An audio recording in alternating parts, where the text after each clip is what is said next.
ಈಗಾಗಲೇ ಎನ್ಸಿಪಿ ನಾಯಕ ಶರದ್ ಪವಾರ್ ಬಾರಾಮತಿಯನ್ನ ತಲುಪಿದ್ದಾರೆ. ಕುಟುಂಬ ಸದಸ್ಯರ ಜೊತೆಗೆ ಮೊದಲು ದುರ್ಘಟನೆ ನಡೆದಂತಹ ಸ್ಥಳಕ್ಕೆ ಭೇಟಿಯನ್ನ ನೀಡಿ ಅಲ್ಲಿಂದ ಬಾರಾಮತಿ ಆಸ್ಪತ್ರೆಗೆ ಶರದ್ ಪವಾರ್ ಬರ್ತಾರೆ ಅನ್ನುವಂಥ ಮಾಹಿತಿ ಲಭ್ಯ ಆಗಿದೆ.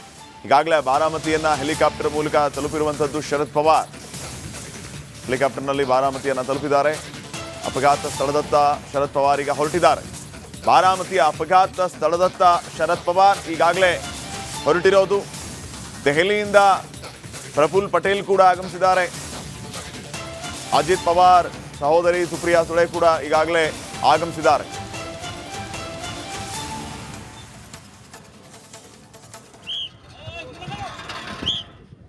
ಎನ್ಸಿಪಿಯ ಹಿರಿಯ ನಾಯಕ, ಮಹಾರಾಷ್ಟ್ರದ ಮಾಜಿ ಮುಖ್ಯಮಂತ್ರಿ ಶರದ್ ಪವಾರ್ ಈಗ ಬಾರಾಮತಿಗೆ ಬಂದಿರೋದನ್ನು ತಾವು ಗಮನಿಸ್ತಾ ಇದ್ದೀರಿ. ಹೆಲಿಕಾಪ್ಟರ್ ಮೂಲಕ ಅವರು ಬಾರಾಮತಿಯನ್ನು ತಲುಪಿದ್ದಾರೆ ಕುಟುಂಬ ಸದಸ್ಯರ ಜೊತೆಗೆ. ಇಲ್ಲಿಂದ ನೇರವಾಗಿ ಅವರೀಗ ಹೊರಟಿರೋದು ಆ ಘಟನೆ ನಡೆದಂತಹ ಸ್ಥಳಕ್ಕೆ. ಎಲ್ಲಿ ವಿಮಾನ ಪತನ ಆಯಿತೋ ಅಲ್ಲಿ ಈಗ ಶರದ್ ಪವಾರ್ ಅವರು ತೆರಳುತ್ತಿರೋದು. ಅಲ್ಲಿಂದ ನೇರವಾಗಿ ಬಾರಾಮತಿ ಆಸ್ಪತ್ರೆಗೆ ಬರಲಿಕ್ಕಿದ್ದಾರೆ. ಬಾರಾಮತಿ ಆಸ್ಪತ್ರೆಯ ಮುಂಭಾಗದಲ್ಲಿಯೂ ಕೂಡ ಅಸಂಖ್ಯಾತ ಜನ ಈಗಾಗಲೇ ಸೇರಿದ್ದಾರೆ.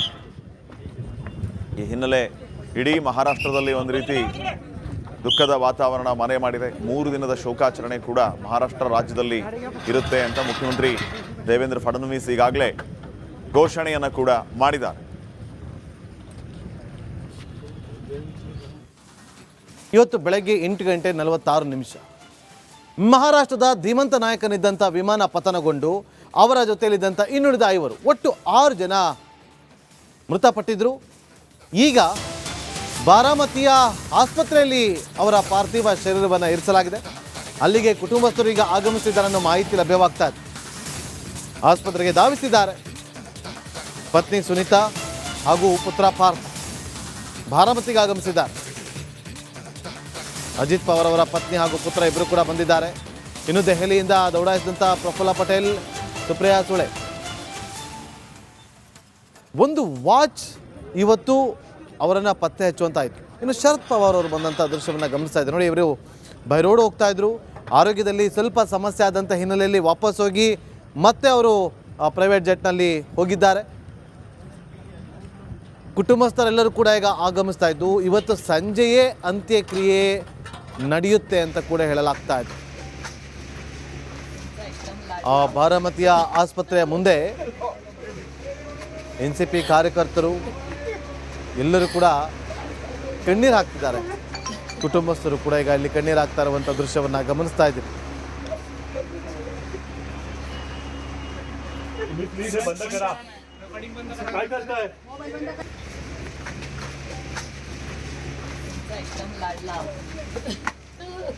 ನೋಡಿ, ಇವತ್ತು ಏನು ಬೆಳಗ್ಗೆ 8:46 ಒಂದು ವಿಮಾನ ಅಪಘಾತಕ್ಕೀಡಾಯಿತು. ಅದು ಅತಿ ದೊಡ್ಡ ನಾನ್ ಶೆಡ್ಯೂಲ್ಡ್ ವಿಮಾನ ನಿರ್ವಾಹಕರಲ್ಲಿ ಒಂದಾಗಿರುವಂಥ VSR ವೆಂಚರ್ಸ್ ಪ್ರೈವೇಟ್ ಲಿಮಿಟೆಡ್ಗೆ ಸೇರಿದಂಥ ಅವರ ಒಡೆತನದ ಲಿಯಾರ್ಜೆಟ್ 45XR ಆಗಿರೋದು. ಲಿಯಾರ್ಜೆಟ್ 45XR VTSSK ಅಂತ ನೋಂದಾವಣಿ ಕೂಡ ಆಗಿದೆ ಅನ್ನೋ ಮಾಹಿತಿ ಲಭ್ಯವಾಗಿದೆ. ಉನ್ನತ ಕಾರ್ಯಕ್ಷಮತೆಯ ಸೂಪರ್ ಲೈಟ್ ಕಮರ್ಷಿಯಲ್ ಜೆಟ್ ಅಂತ ಕೂಡ ಹೇಳಲಾಗುತ್ತಿದೆ. ನೋಡಿ, ಇದು ಲಾಂಗ್ ಡಿಸ್ಟೆನ್ಸ್ ಹೋಗೋದಿಲ್ಲ. ಕೇವಲ ಕಡಿಮೆ ಅಂತರದ ಹಾಗೂ ಮಧ್ಯಮ ದೂರದ ವಿಮಾನಗಳಿಗಾಗಿ ಇದನ್ನು ವಿನ್ಯಾಸಗೊಳಿಸಲಾಗಿರುವಂಥ ಒಂದು ಕಮರ್ಷಿಯಲ್ ಜೆಟ್ ಅಂತ ಕೂಡ ಹೇಳಲಾಗುತ್ತೆ. ಇದೇ ಒಂದು ಜೆಟ್ನಲ್ಲಿ ಇವತ್ತು ಅಜಿತ್ ಪವಾರ್ ಅವರು ಹೋಗ್ತಾ ಇದ್ರು. ಅವರ ಜೊತೆಯಲ್ಲಿ ಇನ್ನುಳಿದ 5 ಜನ ಪೈಲಟ್ ಸೇರಿದಂತೆ ಅವರ ಗನ್ಮನ್, ಆಪ್ತೆ ಎಲ್ಲರೂ ಕೂಡ ಘಟನೆಯಲ್ಲಿ ಮೃತಪಟ್ಟಿದ್ದರು. ಅವರೆಲ್ಲರ ಮೃತದೇಹವನ್ನು ಆಸ್ಪತ್ರೆಗೆ ಶಿಫ್ಟ್ ಮಾಡಿದಾಗ ಗುರುತು ಪತ್ತೆ ಆಗಲಿಲ್ಲ. ಅಜಿತ್ ಪವಾರ್ ಅವರ ಕೈಯಲ್ಲಿದ್ದಂಥ ವಾಚ್ನಿಂದಾಗಿ ಅವರ ಮೃತದೇಹ ಯಾವುದು ಅಂತ ಪತ್ತೆ ಆಗುತ್ತೆ. ಆ ಬಳಿಕ ಕುಟುಂಬಸ್ಥರೆಲ್ಲರೂ ಕೂಡ ಈಗ ಆಸ್ಪತ್ರೆಯತ್ತ ದೌಡಾಯಿಸ್ತಾ ಇದ್ದಾರೆ.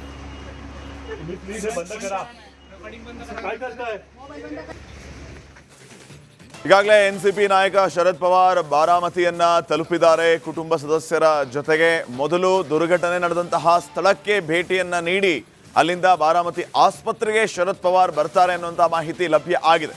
ಈಗಾಗಲೇ ಬಾರಾಮತಿಯನ್ನ ಹೆಲಿಕಾಪ್ಟರ್ ಮೂಲಕ ತಲುಪಿರುವಂಥದ್ದು ಶರದ್ ಪವಾರ್.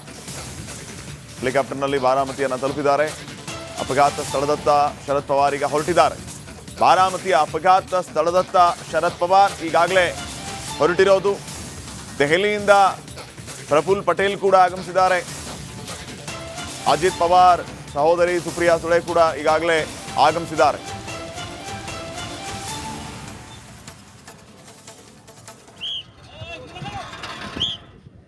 ಎನ್ಸಿಪಿಯ ಹಿರಿಯ ನಾಯಕ ಮಹಾರಾಷ್ಟ್ರದ ಮಾಜಿ ಮುಖ್ಯಮಂತ್ರಿ ಶರದ್ ಪವಾರ್ ಈಗ ಬಾರಾಮತಿಗೆ ಬಂದಿರೋದನ್ನು ತಾವು ಗಮನಿಸ್ತಾ ಇದ್ದೀರಿ. ಹೆಲಿಕಾಪ್ಟರ್ ಮೂಲಕ ಅವರು ಬಾರಾಮತಿಯನ್ನು ತಲುಪಿದ್ದಾರೆ ಕುಟುಂಬ ಸದಸ್ಯರ ಜೊತೆಗೆ. ಇಲ್ಲಿಂದ ನೇರವಾಗಿ ಅವರೀಗ ಹೊರಟಿರೋದು ಆ ಘಟನೆ ನಡೆದಂತಹ ಸ್ಥಳಕ್ಕೆ. ಎಲ್ಲಿ ವಿಮಾನ ಪತನ ಆಯಿತೋ ಅಲ್ಲಿ ಈಗ ಶರದ್ ಪವಾರ್ ಅವರು ತೆರಳುತ್ತಿರೋದು. ಅಲ್ಲಿಂದ ನೇರವಾಗಿ ಬಾರಾಮತಿ ಆಸ್ಪತ್ರೆಗೆ ಬರಲಿಕ್ಕಿದ್ದಾರೆ. ಬಾರಾಮತಿ ಆಸ್ಪತ್ರೆ ಮುಂಭಾಗದಲ್ಲಿಯೂ ಕೂಡ ಅಸಂಖ್ಯಾತ ಜನ ಈಗಾಗಲೇ ಸೇರಿದ್ದಾರೆ.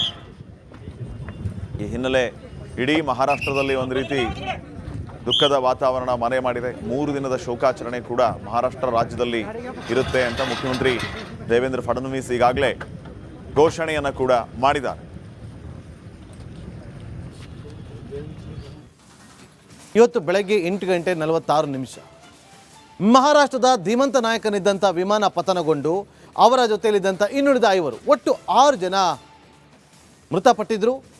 ಈಗ ಬಾರಾಮತಿಯ ಆಸ್ಪತ್ರೆಯಲ್ಲಿ ಅವರ ಪಾರ್ಥಿವ ಶರೀರವನ್ನು ಇರಿಸಲಾಗಿದೆ. ಅಲ್ಲಿಗೆ ಕುಟುಂಬಸ್ಥರು ಈಗ ಆಗಮಿಸಿದ್ದಾರೆ ಅನ್ನೋ ಮಾಹಿತಿ ಲಭ್ಯವಾಗ್ತಾ ಇದೆ. ಆಸ್ಪತ್ರೆಗೆ ಧಾವಿಸಿದ್ದಾರೆ. ಪತ್ನಿ ಸುನೀತಾ ಹಾಗೂ ಪುತ್ರ ಪಾರ್ಥ ಬಾರಾಮತಿಗೆ ಆಗಮಿಸಿದ್ದಾರೆ. ಅಜಿತ್ ಪವಾರ್ ಅವರ ಪತ್ನಿ ಹಾಗೂ ಪುತ್ರ ಇಬ್ಬರು ಕೂಡ ಬಂದಿದ್ದಾರೆ. ಇನ್ನು ದೆಹಲಿಯಿಂದ ದೌಡಾಯಿಸಿದಂಥ ಪ್ರಫುಲ್ಲ ಪಟೇಲ್, ಸುಪ್ರಿಯಾ ಸುಳೆ. ಒಂದು ವಾಚ್ ಇವತ್ತು ಅವರನ್ನು ಪತ್ತೆ ಹಚ್ಚುವಂತಾಯಿತು. ಇನ್ನು ಶರದ್ ಪವಾರ್ ಅವರು ಬಂದಂಥ ದೃಶ್ಯವನ್ನು ಗಮನಿಸ್ತಾ ಇದ್ದಾರೆ. ನೋಡಿ, ಇವರು ಬೈ ರೋಡ್ ಹೋಗ್ತಾ ಇದ್ರು. ಆರೋಗ್ಯದಲ್ಲಿ ಸ್ವಲ್ಪ ಸಮಸ್ಯೆ ಆದಂಥ ಹಿನ್ನೆಲೆಯಲ್ಲಿ ವಾಪಸ್ ಹೋಗಿ ಮತ್ತೆ ಅವರು ಪ್ರೈವೇಟ್ ಜೆಟ್ನಲ್ಲಿ ಹೋಗಿದ್ದಾರೆ. ಕುಟುಂಬಸ್ಥರೆಲ್ಲರೂ ಕೂಡ ಈಗ ಆಗಮಿಸ್ತಾ ಇದ್ದು ಇವತ್ತು ಸಂಜೆಯೇ ಅಂತ್ಯಕ್ರಿಯೆ ನಡೆಯುತ್ತೆ ಅಂತ ಕೂಡ ಹೇಳಲಾಗ್ತಾ ಇದೆ.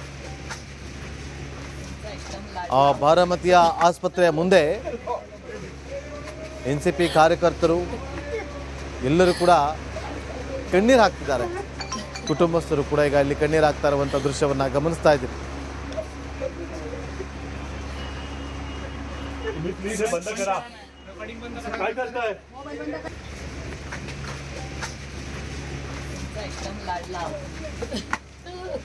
ನೋಡಿ, ಇವತ್ತು ಏನು ಬೆಳಗ್ಗೆ 8:46 ಒಂದು ವಿಮಾನ ಅಪಘಾತಕ್ಕೀಡಾಯಿತು. ಅದು ಅತಿ ದೊಡ್ಡ ನಾನ್ ಶೆಡ್ಯೂಲ್ಡ್ ವಿಮಾನ ನಿರ್ವಾಹಕರಲ್ಲಿ ಒಂದಾಗಿರುವಂಥ VSR ವೆಂಚರ್ಸ್ ಪ್ರೈವೇಟ್ ಲಿಮಿಟೆಡ್ಗೆ ಸೇರಿದಂಥ ಅವರ ಒಡೆತನದ ಲಿಯಾರ್ಜೆಟ್ 45XR ಆಗಿರೋದು. ಲಿಯಾರ್ಜೆಟ್ 45XR VTSSK ಅಂತ ನೋಂದಾವಣಿ ಕೂಡ ಆಗಿದೆ ಅನ್ನೋ ಮಾಹಿತಿ ಲಭ್ಯವಾಗಿದೆ. ಉನ್ನತ ಕಾರ್ಯಕ್ಷಮತೆಯ ಸೂಪರ್ ಲೈಟ್ ಕಮರ್ಷಿಯಲ್ ಜೆಟ್ ಅಂತ ಕೂಡ ಹೇಳಲಾಗುತ್ತಿದೆ. ನೋಡಿ, ಇದು ಲಾಂಗ್ ಡಿಸ್ಟೆನ್ಸ್ ಹೋಗೋದಿಲ್ಲ. ಕೇವಲ ಕಡಿಮೆ ಅಂತರದ ಹಾಗೂ ಮಧ್ಯಮ ದೂರದ ವಿಮಾನಗಳಿಗಾಗಿ ಇದನ್ನು ವಿನ್ಯಾಸಗೊಳಿಸಲಾಗಿರುವಂಥ ಒಂದು ಕಮರ್ಷಿಯಲ್ ಜೆಟ್ ಅಂತ ಕೂಡ ಹೇಳಲಾಗುತ್ತೆ. ಇದೇ ಒಂದು ಜೆಟ್ನಲ್ಲಿ ಇವತ್ತು ಅಜಿತ್ ಪವಾರ್ ಅವರು ಹೋಗ್ತಾ ಇದ್ರು. ಅವರ ಜೊತೆಯಲ್ಲಿ ಇನ್ನುಳಿದ 5 ಜನ ಪೈಲಟ್ ಸೇರಿದಂತೆ ಅವರ ಗನ್ಮನ್, ಆಪ್ತೆ ಎಲ್ಲರೂ ಕೂಡ ಘಟನೆಯಲ್ಲಿ ಮೃತಪಟ್ಟಿದ್ದರು. ಅವರೆಲ್ಲರ ಮೃತದೇಹವನ್ನು ಆಸ್ಪತ್ರೆಗೆ ಶಿಫ್ಟ್ ಮಾಡಿದಾಗ ಗುರುತು ಪತ್ತೆ ಆಗಲಿಲ್ಲ. ಅಜಿತ್ ಪವಾರ್ ಅವರ ಕೈಯಲ್ಲಿದ್ದಂಥ ವಾಚ್ನಿಂದಾಗಿ ಅವರ ಮೃತದೇಹ ಯಾವುದು ಅಂತ ಪತ್ತೆ ಆಗುತ್ತೆ. ಆ ಬಳಿಕ ಕುಟುಂಬಸ್ಥರೆಲ್ಲರೂ ಕೂಡ ಈಗ ಆಸ್ಪತ್ರೆ ಎತ್ತ ದೌಡಾಯಿಸ್ತಾ ಇದ್ದಾರೆ.